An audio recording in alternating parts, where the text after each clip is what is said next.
So I know right now, with everything going on and the fact that it's becoming more and more clear to people, all of the things that I have been saying were going to happen are actually going to happen. Yes, the next election is rigged. It will not be a free and fair election.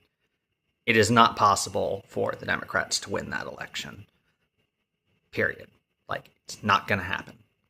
Um, they're just going to put soldiers outside of polling places and intimidate people into not voting or do any number of other clerical things. They're passing a law that makes it so that if you've ever changed your name in your life, you won't be able to vote without going through a whole bunch of paperwork that's going to take you way too long to go through to be able to vote. And a lot of people aren't going to be even aware of it, so it's going to be real hard for them to vote, right?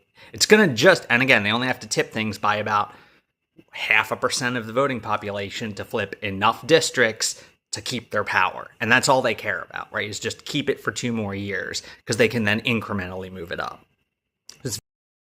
The big thing is that the things you can do are not the things we've been trained to do.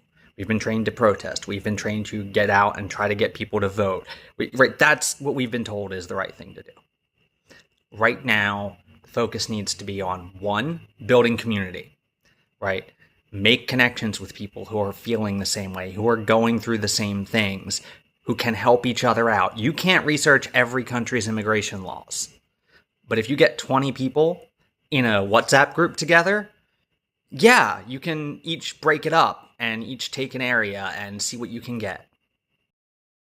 You might not be able to go to afford a student visa in Europe, but you might be able to afford one in the Bahamas. You might be able to afford one in the Turks and Caicos. You might be able to afford one in Suriname, right? Take those options. Everywhere that isn't here is an option for somebody. Maybe not everybody who's watching this, but somebody. Citizenship by descent is also a really big option. So helping people go through, like Ancestry.com has great records.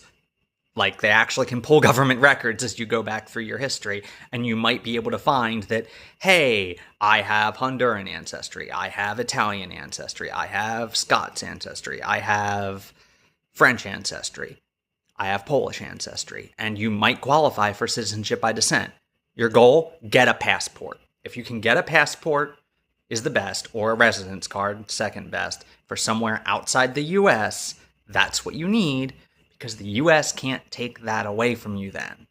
And you can say, hey, I'm a citizen of this country, and if they don't send you to that country, it's a lot harder for them, right? You can always just go on your own passport. And that's a good thing.